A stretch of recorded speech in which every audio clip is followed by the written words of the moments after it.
Yeah, can someone hear me now?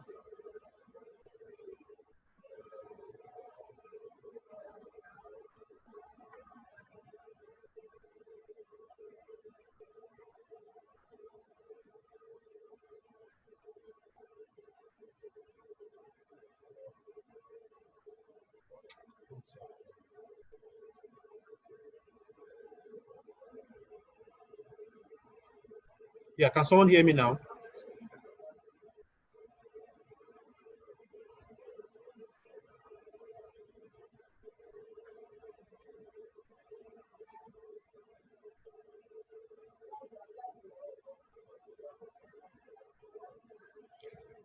Good afternoon. If you can hear me, can anybody hear me? George, are you there?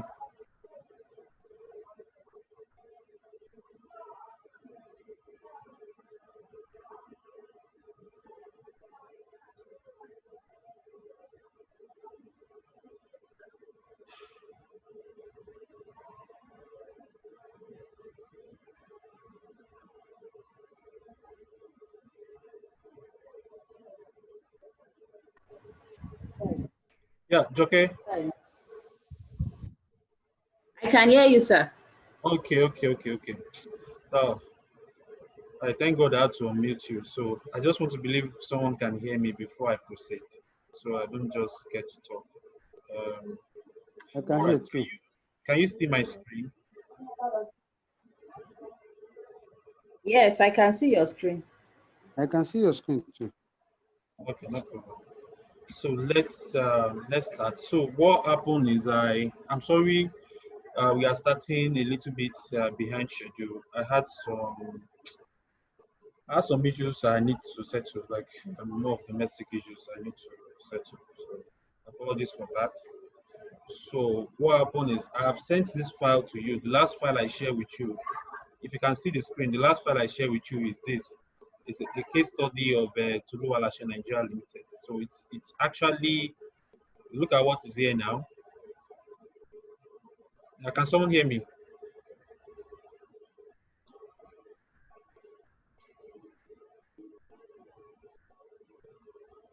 Can anyone hear me?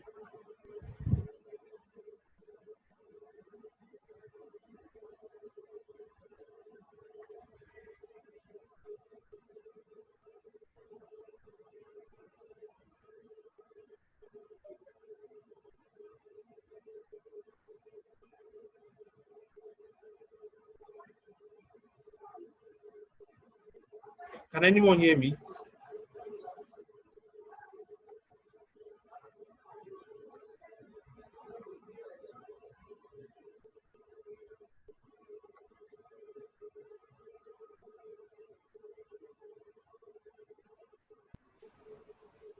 I think the network is fluctuating.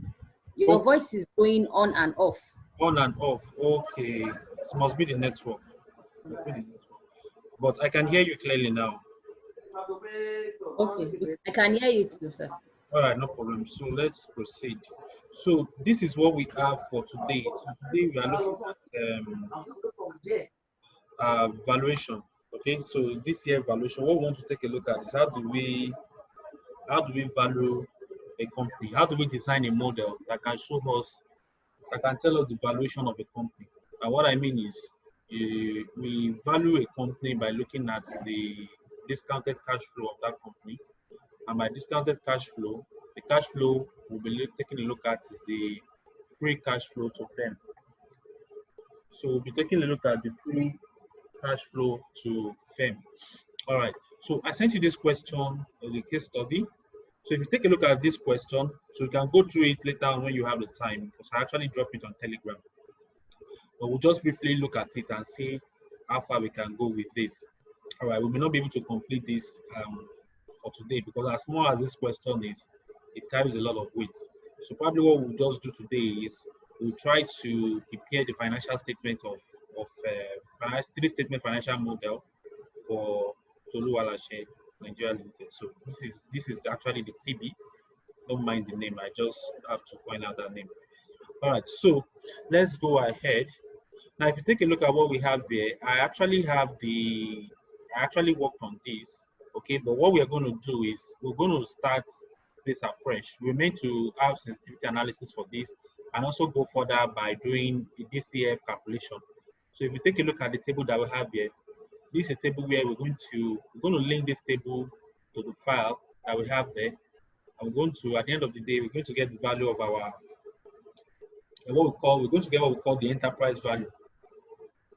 The enterprise value is the value of the company, the NPV of the cash flow for the firm. All right. So now there is another thing you need to take cognizance of, which is this formula that we have here in the formula sheet.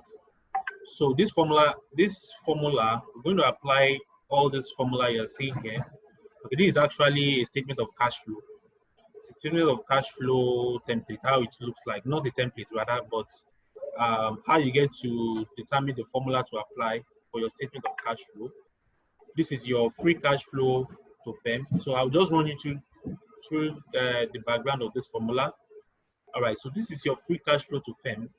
Now, I explained earlier that our objective in discounted cash flow is to be able to value a company. And by valuing a company, we mean how do we get the enterprise value. Now, the enterprise value, which is EV, enterprise value here is EV. Can someone hear me?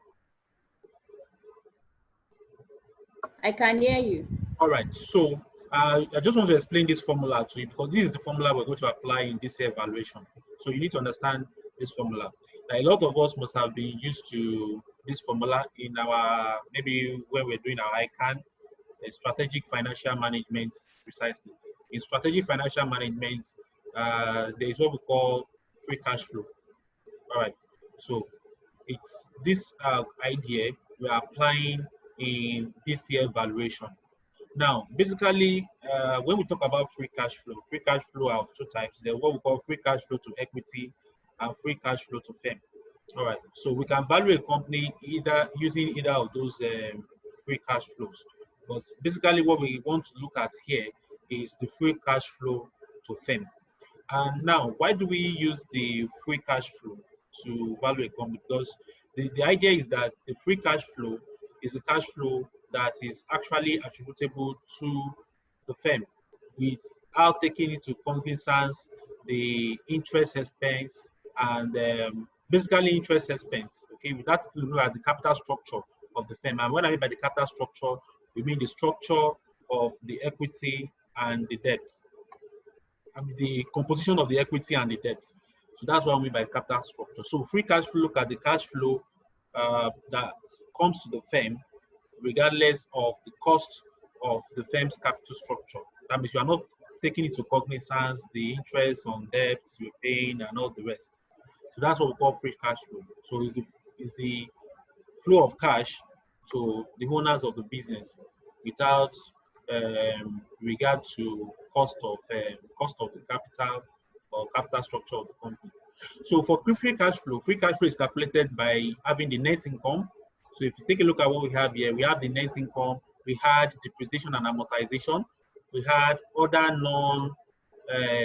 non-cash charges.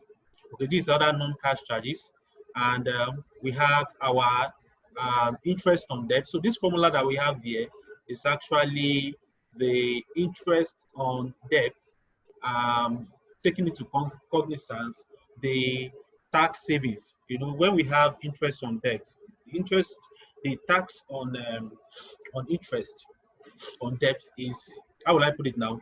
Interest on debt is tax deductible.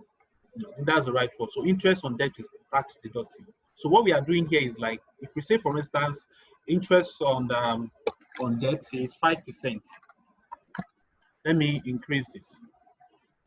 Okay, I need to explain that formula so that you understand what I mean.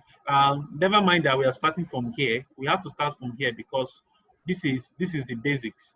I cannot just go straight and start going through all these sensitivity and going through the DCF. So we first of all need to understand what we are doing.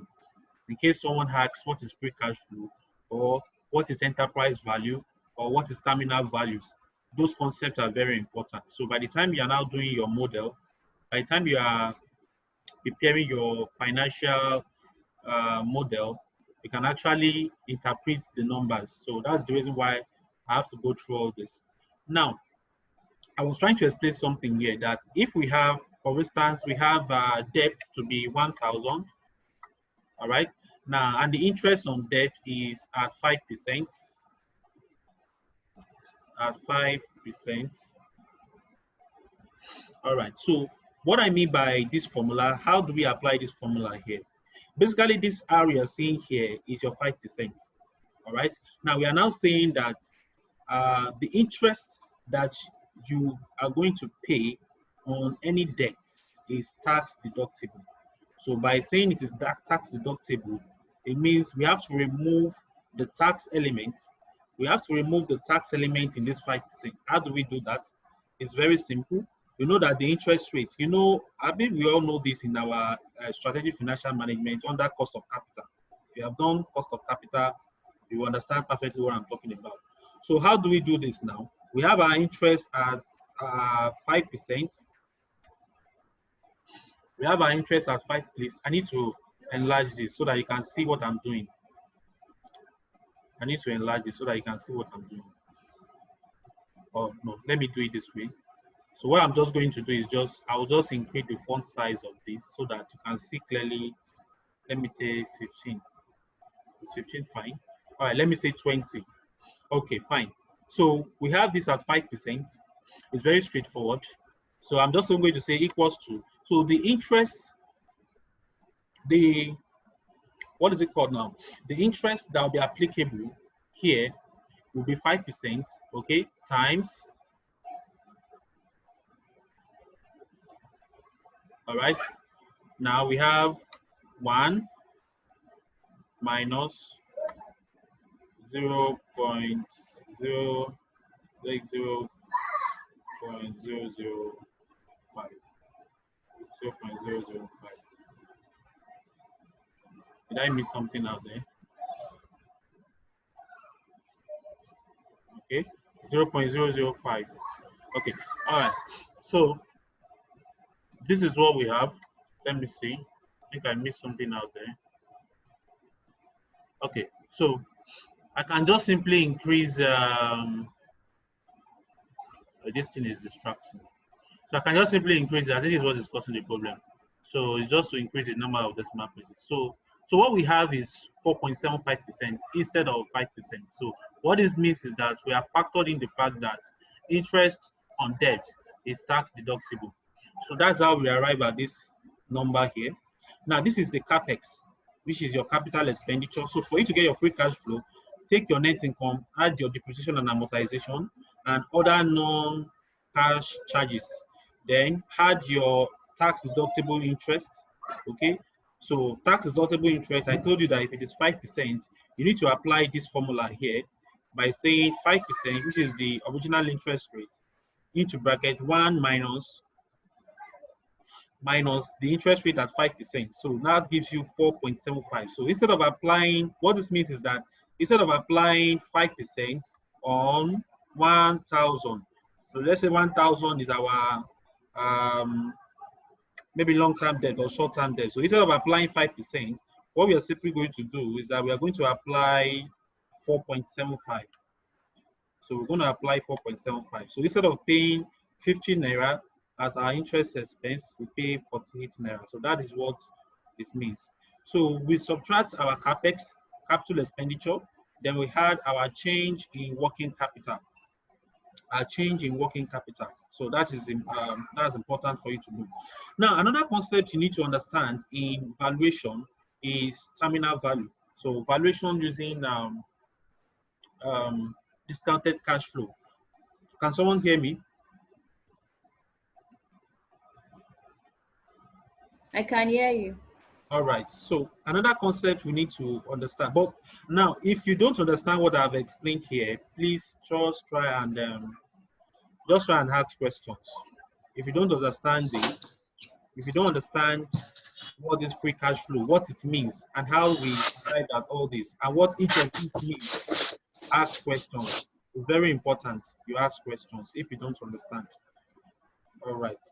So I think let me see if I can mute some.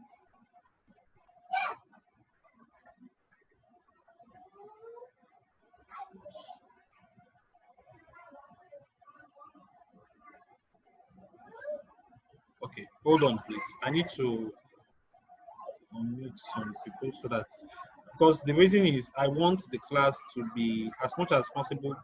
I want the class to be interactive, so that is why I'm I doing. can hear you. All right. So can someone hear me? Yes, I can hear you. All right. So Yeah, we can hear you. all right. So I have more than one person who can hear me now. So that's great. Please let us, after what our advice is, we are going to take this class slow and steady. All right. Because I want you to understand what we are doing. But most of the time, I would say, for instance, when I was doing my ICANN, when I did SFM in ICANN, I saw all these free cash flow, weighted average cost of capital. All I wanted to just do was let me just pass and go. So it was when I qualified, I realized that it's not like that.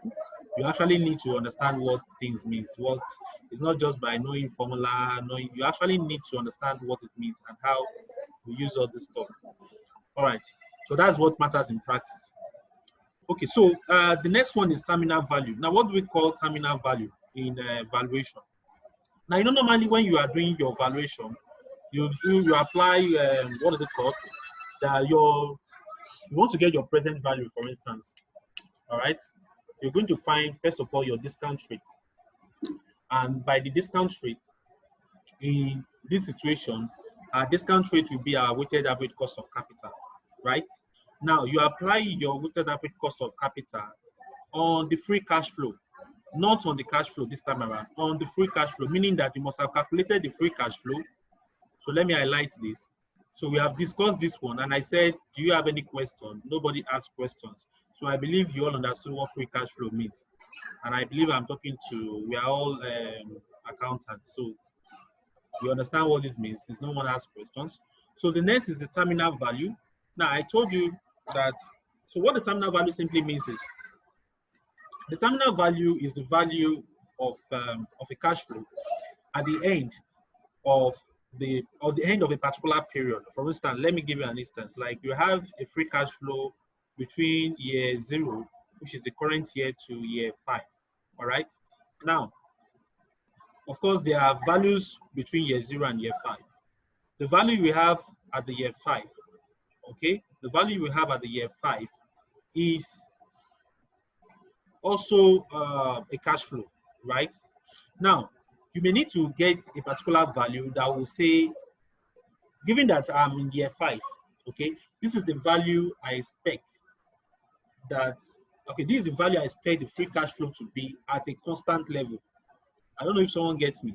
Now, what I'm saying is now, if I say I have 10, I have 15, I have 20, and I have 30, for instance. All right, so these are free cash flow, okay? Now, I may expect that this is 30. This is actually the last value of the cash flow, right? Now, I expect a business to continue into perpetuity. And what I mean by perpetuity is a business is a going concern, okay? You are not setting up a business with the intention that you want to liquidate it in the next 1 or 5 years. You are setting it up with the intention that it will continue to exist as a business, all right? So what we now mean by terminal value is we cannot continue to calculate this value forever. It's not possible, all right? We need to arrive at the value that will tell us that, okay, going forward into the future, this is the value we expect the free cash flow to be. And that is what we call terminal value. So you can read more about terminal value in just Google terminal value, read more about terminal value. It's very important to understand each of these before we start the modeling proper. Very important. So how do we calculate our terminal value? It's very simple. The formula is this. We take the final year. So let me also stress the fact that this question is going to be highly comprehensive in the sense that we're going to go further to see how we can apply sensitivity analysis to valuation. All right. So now the formula for terminal value is final year's free cash flow times 1 plus growth. All right. Now this growth, I will tell you how we arrive at this growth later, because this growth most often times you will not be given. Okay, but there is a way you look at it. Now you have your terminal value. You take the final year free cash flow. The final year free cash flow in this example now is this. These are final year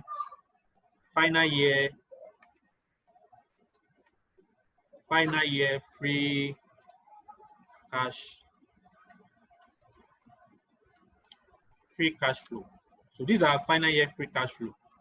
Now, what it means is that you take this final year free cash flow, multiply it by 1 plus the growth rate. Now, how do we get this growth rate?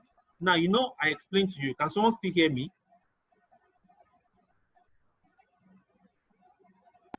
Yes, we can. I can hear you. All right. So now, how do we get this growth rate? You know, the other time I explained to you that for you to be able to determine your terminal value, all right, first of all, you must have gotten your free cash flow up to a particular stage. Because now I told you, you cannot continue to calculate free cash flow for a business. The business is a continuum.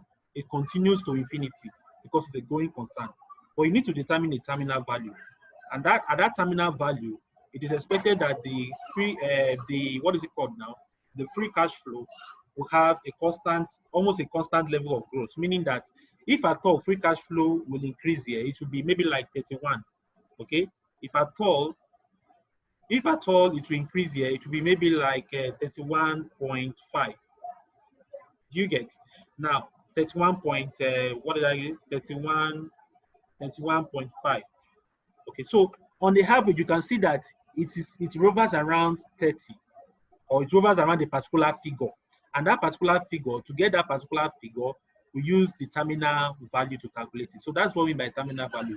It's like a cutoff number for free cash flow. All right. Now, this growth rate, how do you get the growth rate? The growth rate is very simple. It's always like an assumption. When we calculate terminal value in practice, the growth rate is like an assumption.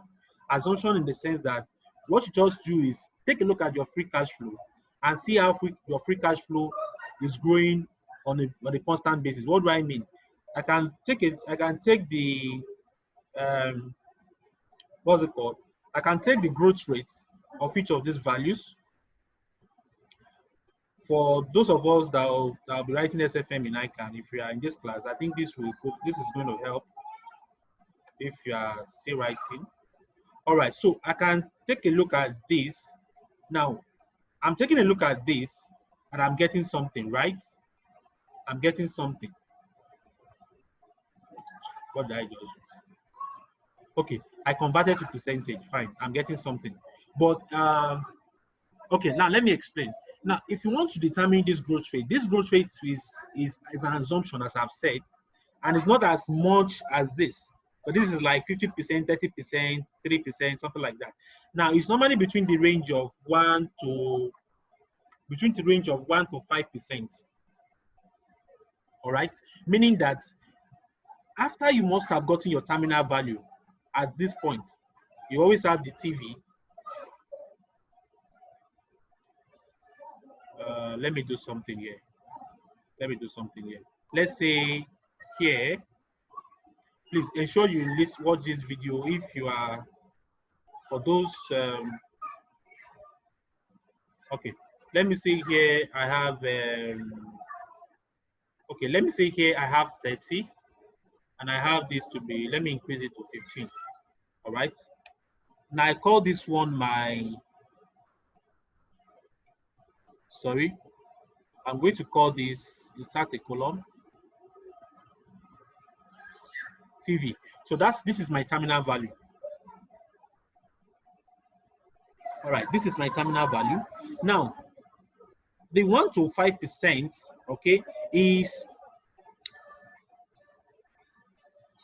the 1 to 5% is the growth range within which your G must fall in between. So what I'm now saying is that you examine the growth rate of the free cash flow, and based on that, you arbitrarily attach or assume a value between 1 to 5% as your growth rate. So that is what it means. So most often times in a question, like the way we are going to see by the time we start treating this question, let me read this question for you so that you can see what I'm talking about. Let me read this question. It says that below is the trial balance of WACC Nigeria Limited. Now, investors in this business and similar small businesses, can someone hear me? Can someone hear me? Yeah. I can hear you. Yeah, I can hear you. Yes. So this says that below is the trial balance of WACC Nigeria Limited. Investors in this business and similar businesses require a 15% return on equity. So this is our cost of equity. All right, return on equity. All right, assumptions are made on the basis for which the projected financial for year end 2008 to 2014 are computed. Now you understand that the perpetuity growth rate is usually an assumption, and it is simply the rate that the company is expected to grow forever. So underline in the file I sent to you, underline this, or you can highlight it. I want us to analyze the question before we treat anything. Underline. I will highlight this one in yellow. So it says you understand that the perpetuity growth rate is usually an assumption, and it is simply the rate at which the company is expected to grow forever after the terminal dates. After what? The terminal dates. So what this formula means is, so underline, note the word after the terminal dates. Maybe I'll give this another color, because we need to understand what we are doing, not just, let's just start doing modeling. You need to understand each of everything you are doing. All right, so let me go back to this now. So what that statement means is that we have a growth rate here, fine, right? And we have the range between which we must pick our growth. We cannot just say our growth rate is 10%. It's wrong. You cannot just say 5%. You can say 5% because 5% is within 1 to 5. You can't say 20. You can't say 30. It's wrong. It must be between the range of 1 to 5. So I think this was proven mathematically. You can't go into all those, all that. All right. So what this means is that for you to select your growth rate, you are not going to be given in any question. You are going to select the range of 1 to 5%. And as you can see, in this question, are we giving? We are not giving. We are only told that the range is between 1 to 5%. You are to assume a percentage between this range and state the percentage you have chosen in the question. So that is what it means. So assume a percentage in this range between the range of 1 to 5% as your G. That will be your G, which is your what? Your growth rate. All right. So that is it. So that is it for that. Now we now come to, do you have any question as regards terminal value? Is there any question here?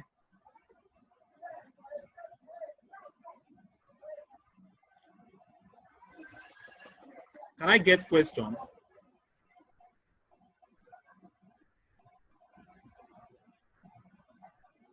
Do we understand what terminal value means?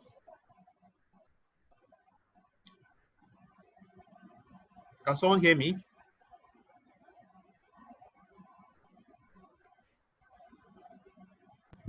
Yes, I can hear you. Yeah, do we understand what terminal value is? Yes, I can hear you, boss. Can someone explain what terminal value is? Yes.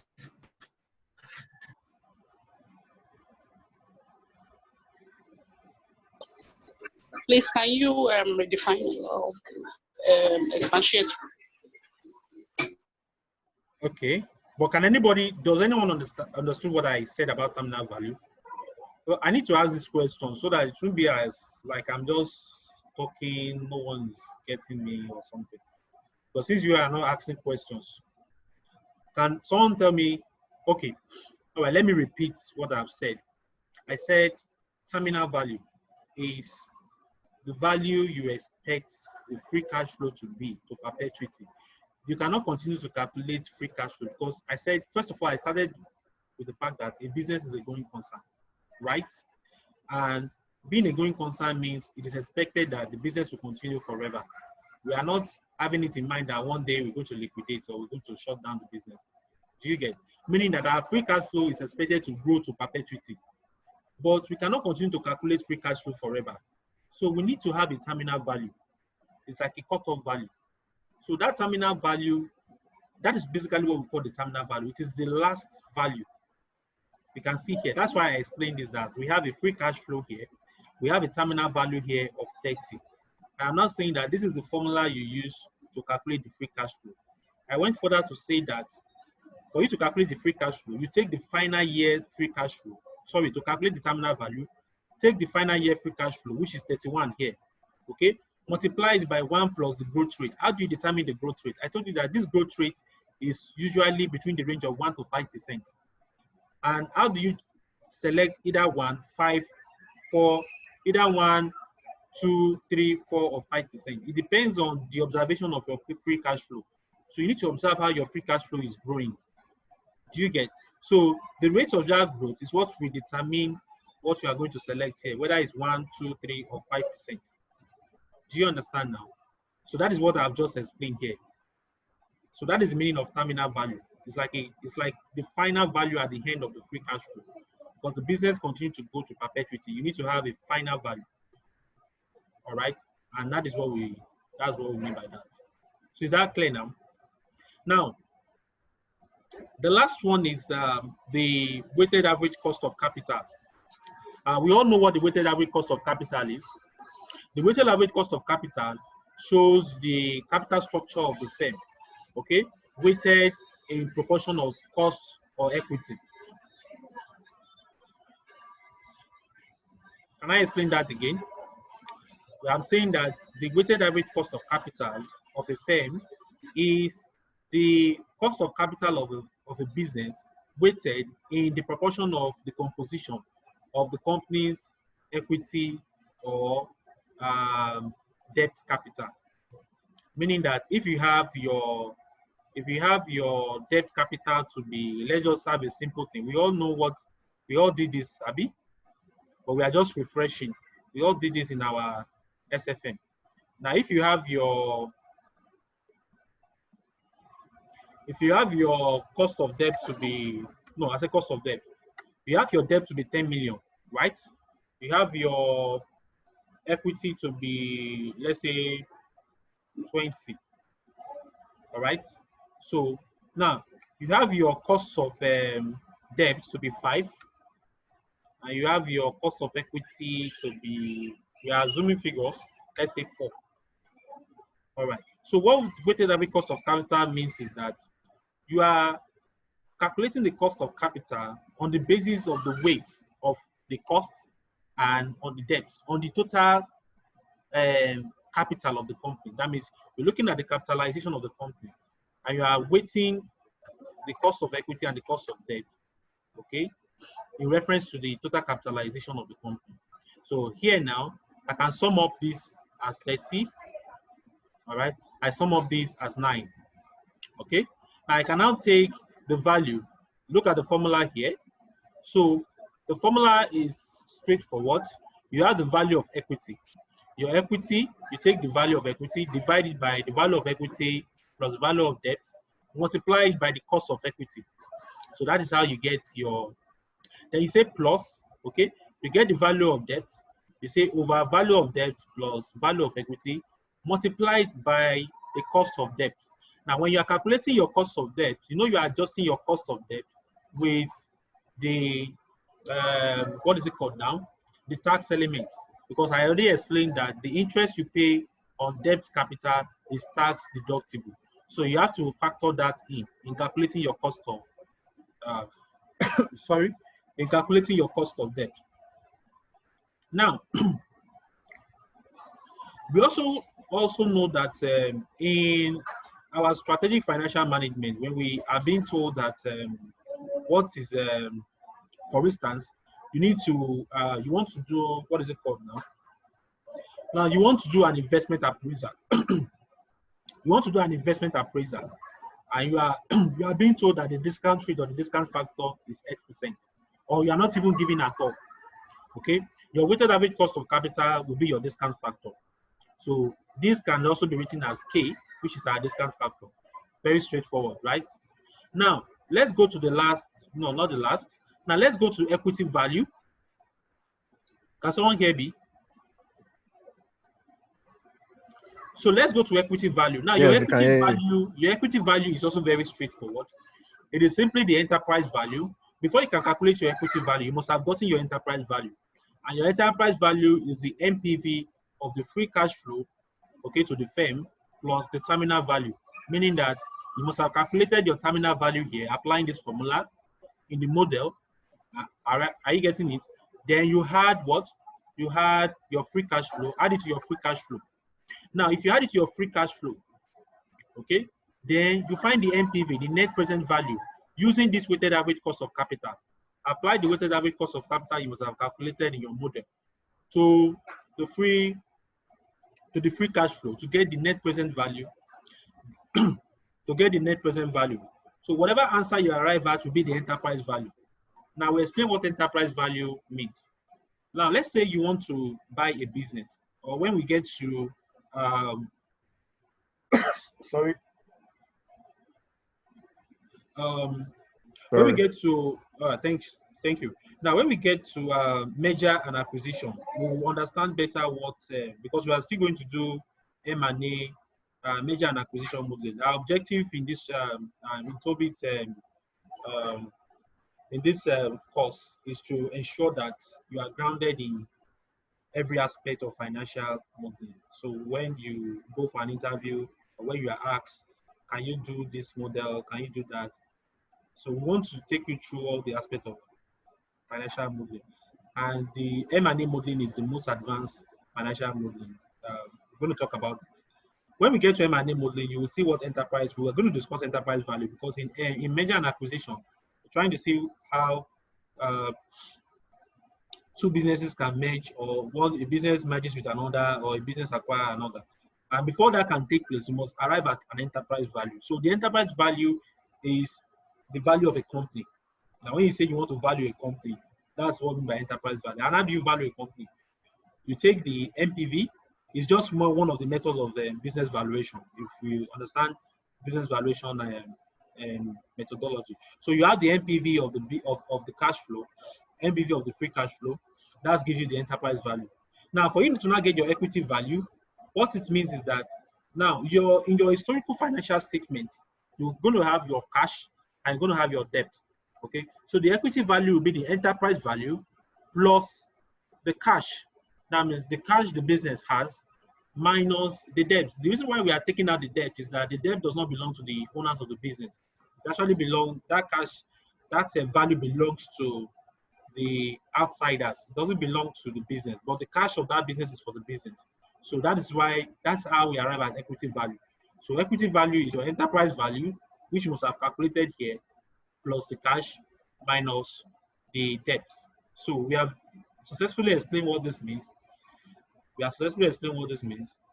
So the last is fair value per share. The fair value per share is the share price of the company. So at the end of the day, what we're going to see is, by the time we use DCF to value the company, we're going to arrive at the share price of the company. Like, can now say, no, don't let me even go there, but it's going to be very interesting when we get there. So I'll advise you not to miss the class. All right, fine. So the fair value per share of the company is going to be the enterprise value. You divide it by the numbers of shares. NOSO is numbers of shares outstanding. That's the meaning of NOSO. All right. So maybe I'm going to give you the definition, the meaning of each of these formulas, variables in this formula, so you understand. So your fair value per share is your enterprise value divided by the numbers of shares outstanding at the year end. All right. So that's where I'm going to stop for this formula. If you have any question, now this place that what I've just done here is the statement of cash flow. We also need to understand this, because what we're going to look at is we're going to see how we can actually prepare a three-statement financial model. All right, I understand that most of you have this basic knowledge of how to prepare a three-statement financial model, in the sense that you have your income statement, you have your balance sheet, and from your income statement and your balance sheet, you derive your statement of cash flow. And this, knowing how to do this is very, very, very, very important. It cannot be overemphasized. Knowing how to prepare a three-statement financial model is very, very, very important in financial modeling. In fact, if you don't know how to prepare a three-statement financial model, meaning that if I give you a trial balance, or I give you a trial balance, right? Because it's going to start from a trial balance. I give you a trial balance and I ask you prepare a three-statement financial model template, and you cannot do it. You don't know anything about financial modeling, and that's the truth. All right. So now, this formula just explains the basic concept of how you're going to prepare your statement of cash flow. Okay. Now, what this means is that, of course, we know our accounting equation that our asset is cost to equity plus liabilities. Now, for all inflows are positive values. Okay. If it is for an asset, it's going to be negative. If it is for equity, it will be positive. If it is for liability, it will be positive. The reverse will be the case, okay? If it is outflow, it's going to be positive here. You know it's negative here, it's positive here, negative here, and negative here. So please understand what this means. We're going to apply it in preparing our three-statement financial model. All right. Is there any question?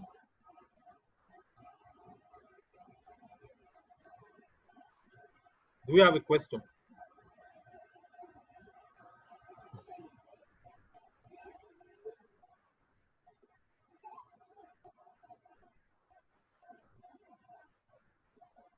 Can someone hear me?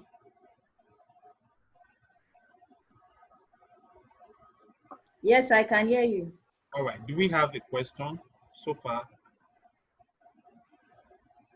So someone asks you to explain free cash flow, terminal value, weighted average cost of capital, equity value, fair value, and enterprise value. Can you explain it?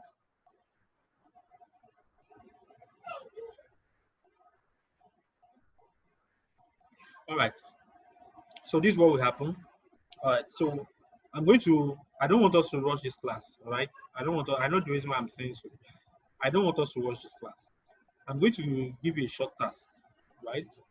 And don't forget the fact that you have an assignment. I gave you an assignment on financial statement forecasting, and in that assignment, I expect that when you turn it in, we're going to make a presentation on it, and in that presentation, you're going to tell us how you are doing your scenario and sensitivity analysis. That's number one. Then number two, I'm going to leave you with this. What you are going to do is go and make some more findings about this, understand them. Probably you can have you can explain them in your own words. You search them on the internet, explain them in your own words what it means. I know why I'm saying this because we are still going to make use of this concept in merger and acquisition modeling. So if you don't understand this now, it's going to be difficult. And I want you to understand. All right. So what you will do is make some more findings about this. Forget this one, this statement of cash flow. Do some findings about all this, what they mean. You can explain them in words, type them in one document and submit it. For all the assignments you have been submitting, I want to assure you that they are all going to be tracked. So if we have not yet replied or given you answers to your assignment, it doesn't mean we are not tracking them. Okay. So for those of you who belong to this group, who are really our students, okay, we don't know. We're going to give you feedback on this assignment. All right. You're going to get your scores. It should be like in a transcript form. We're going to get all your scores. Right, and you're going to have a final presentation. All right. So I'm going to. All right. Now, if you take a look at what we have here, I've actually done some workings here, but I won't take you through this now. And I know why I'm saying I won't take you through this now. This is actually a whole lot of work. So what will happen is you do your own findings about all these concepts. Sorry, this formula. Do your own findings about this formula and type it in a Word document, explain what it means because you need to understand them before we now go into our three-statement financial model. All right. Do we have any question again?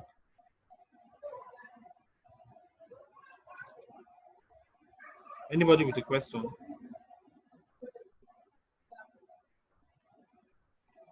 All right.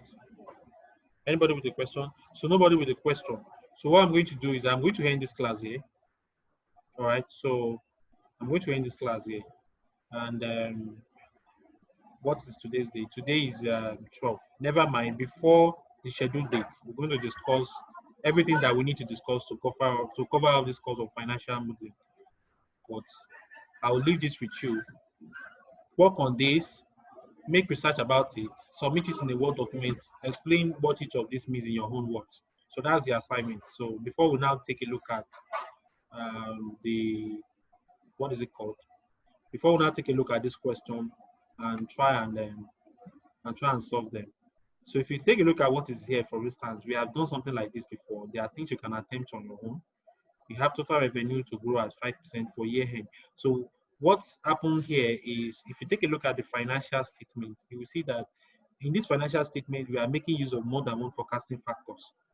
In the last one, it was just one forecasting factor. Here we are making use of more than one forecasting factors applicable to different forecast period. All right. So you can even attempt them on your own. Try and look at how it works before we go into the next class. It's very important. So at the end of the day, what we want to arrive at here is you are required to model the fair value of the business, which is the enterprise value, its equity, which is the equity value, and the stock price. So that's what we want to model here. In other words, by the time we arrive at that, we are also going to do a sensitivity analysis of the free cash flow and scenario analysis. And we also look at, what is it called? We'll look at, okay, so we also look at how changing each of these values can affect the enterprise value. So we're going to have a value somewhere where we are going to say this is the enterprise value. You will see the table. So you see how we're going to do that. But that will not be for today anymore. So for today, just go through, as I've said, go through all this formula, understand them, be able to explain them in your own words, and submit it. All right, Dorothy, are you there? Sir. All right, I can hear you. I want to understand the assignment. I want to understand it well. You said we should explain this in our own terms. Is it only the what's it called? The form? Is it the whole formula, or like, for example, the free cash flow, terminal value?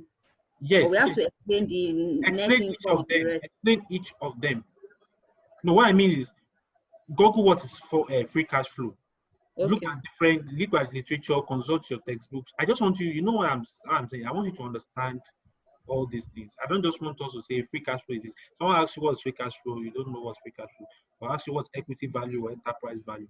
So what I'm saying is, make research about all this formula. Do your research about this formula. Do you get it now? Now, in your own words, of course, it's a universal definition, right?